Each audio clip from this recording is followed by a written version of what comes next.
Hello everyone, welcome back to my channel.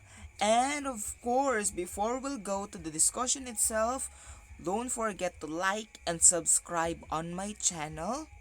And also thank you so much to those individuals who leave their comments in the comment section, of course. Thank you so much. And now, on the previous video that I uploaded, we discussed about the teaching approaches, methods, strategies, techniques, and now let's proceed to the other part of what do we call this one? Lesson plan. Or not really lesson plan, but part of the role of the teacher, that is to assess as well as evaluate the learning of the students. So welcome. Our topic today is assessing and evaluating learning. I know that as a future teacher, we could keep on asking ourselves, how could we be able to assess our students? How could we be able to know if they are actually learning? Okay, so now we will learn that one. But first, we have two terms here, assessment and evaluation. The question is, parehara ba ni sila duha? Actually, the two play different roles, but they are interrelated, interconnected. Later on, I will show you their connection. But first, let's define what is assessment. Assessment, by the way, it can be defined as a product and as a process. Assessment as a product, it is the student's output, like portfolio, like essay, ganon. How about assessment as a process? It talks about more on the collection of the student's achievement. Okay? So that is the nature of assessment. Of course, we also have evaluation. Ano ba yung evaluation? Evaluation, other term for this one is judgment. It is now the time wherein the teacher will judge the output of the students with the use, of course, of what? Rubric. In short, we cannot do evaluation without assessing first our students. Therefore, assessment is a prerequisite for evaluation. Okay, I hope that it helped you. So let's proceed now to the purpose of assessment.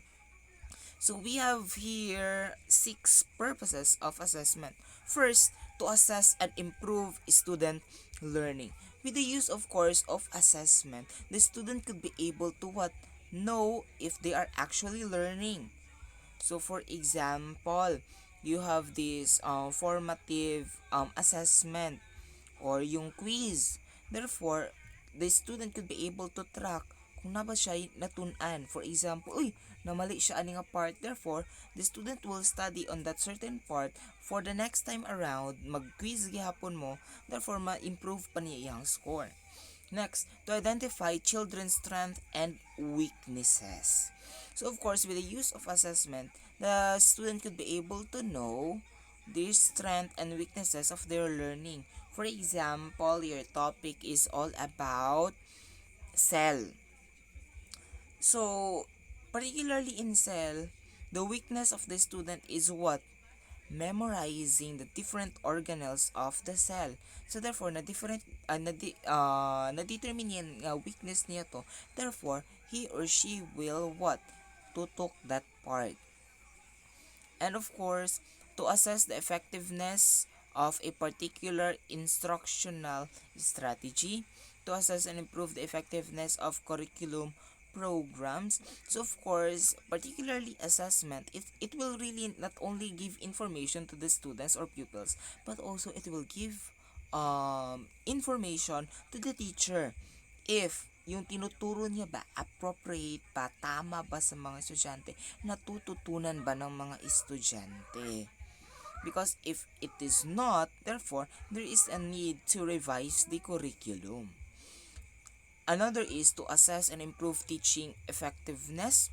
So as what I have said earlier, that it will give information to the teacher, therefore the teacher could be able to identify, uy, maragagmay score sa mga estudyante diri ba. So maybe I could try another strategy wherein I could really see if there's a difference kung muda ko bang score sa mga bata or basin mubo ra gihapon. Next, it involves and communicate to parents and guardians, students, learning. So of course, the result of your assessment could really help the give information not only to the teacher but also to the parents and guardians to see to it if nag-progress ba yung estudyante or hindi. That is the purpose of assessment. How about the significance of assessment, the importance of assessment? I know some of you, okay raman ning kuan. For example, right now that we are having this pandemic, I know some of you, mayon nga, ay, unta na, gamay ra ang kanang assessment task nga ihatag ni sir. Assessment task nga ihatag ni ma'am, sa yung na. And now you will know its significance. Assessment sets standards which serve as the basis in evaluating learning. Of course, the assessment that we are giving to you will serve as our way of judging your performance. For example, in your assessment task, dili kaayo nindot inyong performance nga gihatag. Therefore, we could be able to judge you as what? Wala nagtarong estudyante. Yun. Assessment monitors the quality of education and effectiveness of a program. That is what I have said earlier, that assessment paves the way of what? Knowing if there is a need to revise the curriculum. Okay, sometimes mangkod, the curriculum needs to correspond or respond with the need in the community or the need or as well as the trend in the community. And of course, assessment identifies the strengths and weaknesses of the programs and priorities. So as what I have said earlier, that not only the students could be able to know their strength and as well as weaknesses, particularly in doing their assessment task, also it will really give information to the teacher on knowing what are the strengths as well as weaknesses of the lesson that they give. Ano ba yung strength at weaknesses? So, for example, so this particular part of the lesson is nindot pagka-discuss. So, because the visible evidence of that one is the result of the assessment task did by the students. So, for example, another part is kanang wala kayo gitarong or wala nakadiscuss si teacher or wala kayo natarong o discuss. Therefore, medyo weak dira ang part. So, the information coming from the assessment task of the students could really help the teacher to determine, ay, weak diri ang part ako ang pag-discuss. Okay? And of course, also, it could be relevant to the curriculum as well as the programs offered. Next, assessment helps in making group decisions, give feedback, and determine grades. So, of course, your assessment task, gi-record naman na siya. It will really help us to, of course, most especially in computing your grades. And assessment helps in formulating. So that is the significance of assessment. And aside from that one, I think another significance of assessment is it will really help you learn more. Because I think it is not just enough that you will listen to the teacher, understand the concept, because assessment is a way of applying what you have understand. So we have the types of evaluation. So placement evaluation, other books coin this one as placement assessment. So placement evaluation, it determines the pupil's performance at the beginning of the instruction. So usually some of your teacher ka-observe mo na ay mga exam si teacher before mag-start ang lesson, or ang school na sila'y ka ng exam, entrance exam, ka-observe mo na there is under placement evaluation wherein, for example, as what I remember, when I was in high school, may mga exam talaga every year, nag-exam kami to determine if mabutang pa bagyahapon sa SSC or mabalik na ka dito as a they coined it as a regular nga section, that is placement evaluation. So the application of placement evaluation in the classroom is as a teacher for you to be able to know kinsa man tong mga gahot or kanang mga top performing students in your class. And of course, formative evaluation. So monitor the learning progress during instruction. It is usually done before or during instruction. Unsa man na siya? Kanang inyuhang pre-test or kanang inyuhang mga quiz nga ginagmay. Di ba mag-quiz si teacher sa tunga-tunga sa klase to check whether you are learning or not, para pod may balo si teacher asa man nga particular part sa lesson nga dapat need pa niya i-elaborate kay wala kay mo kasabot. Next, summative evaluation. It is evaluate achievement at the end of the instruction. So summative evaluation, it is usually done karon kanang chapter quiz mo na siya or unit quiz or long quiz. We call that one a summative evaluation. And also, periodical exams, summative evaluation yapon na. And lastly, we have diagnostic evaluation. Diagnose learning difficulties during instruction. So, diagnostic evaluation. So, it is one way for the teacher to know the strength as well as weaknesses of the student. For example, nagtudlo si teacher. The teacher discussed the topic about the different organ systems. So, after the discussion of the teacher, therefore, gi-quiz niya mga bata. Wala sila kabalo nga diagnostic da ito siya. So, gi-determine ni teacher on what particular part of the lesson naglisod ang mga estudyante. And aside from that one, also diagnostic evaluation, it could really be used to determine kung kinsa man tong mga estudyante ang mga naglisod sa lesson. Again, we have four: placement, formative, summative, and diagnostic. And now we have the authentic assessment. Lahi na ni. When we talk about authentic assessment, it is somehow relevant to authentic learning. Why? We have number one. These are the methods that emphasize learning and thinking, especially higher order thinking skills or HOTS, like problem solving strategies. As what I have mentioned on the previous video, that authentic learning, it coincides with what is happening in the real world. Therefore, authentic assessment focuses more on solving the problems related to the society, the real world situation. Next, tasks that focus on the student's abilities to produce a quality product or performance. Disciplined inquiry that integrates and produces knowledge rather than reproduces fragments of information of what others have discovered. So, meaningful tasks at which students should learn to excel in. When we talk about meaningful learning, it is what? There is relating of experience. That is why authentic assessment, it is somehow related to real world problems. So therefore, the students could be able to relate that one kay real world man. Next, challenges that require knowledge for good use and good judgment. New type of positive interaction between the assessor and the assessee. So in short, authentic assessment, it would really help the student could be able to have that meaningful learning. Next, instrument for authentic assessment.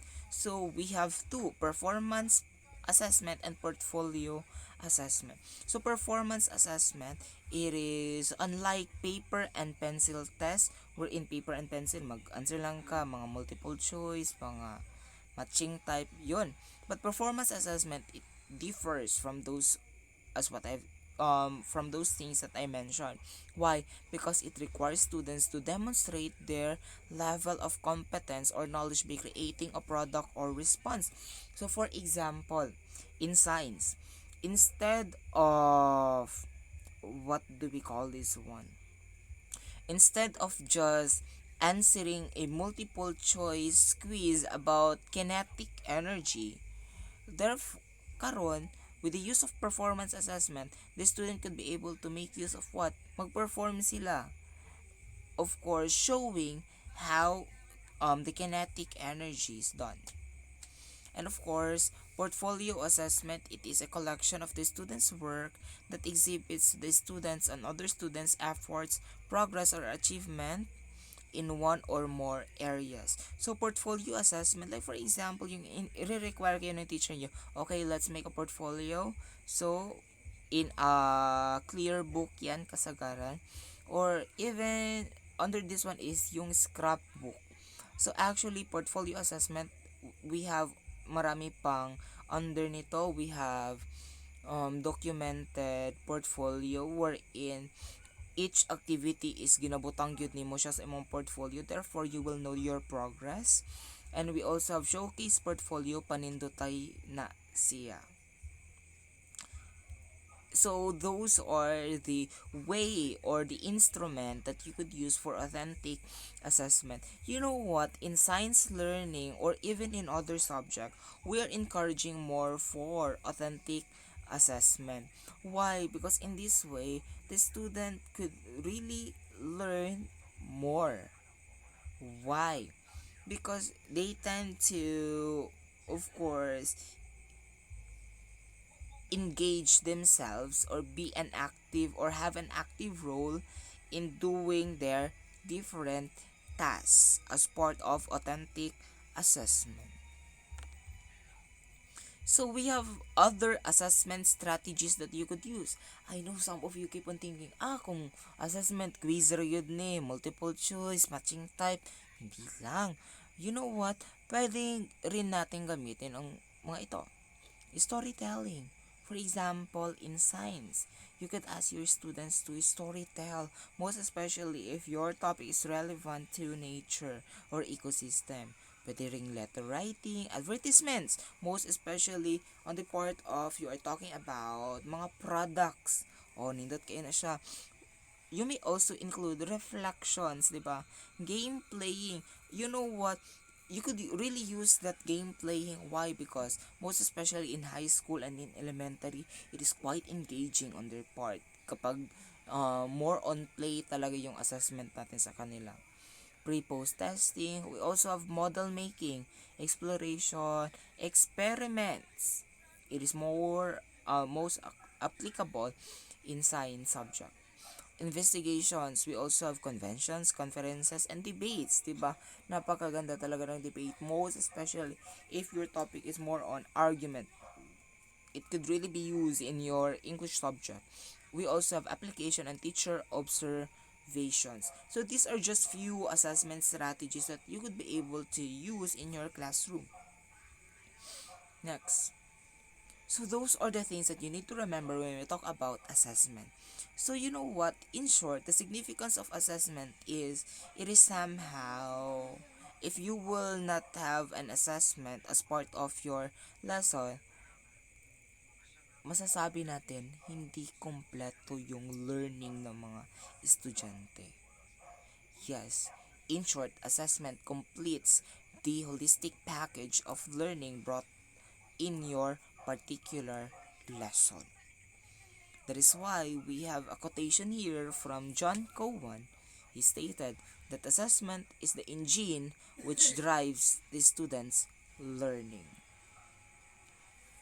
Again, this is your Poging instructor, Mark Jenny Martinez. Don't forget to like and subscribe on my channel. Thank you so much.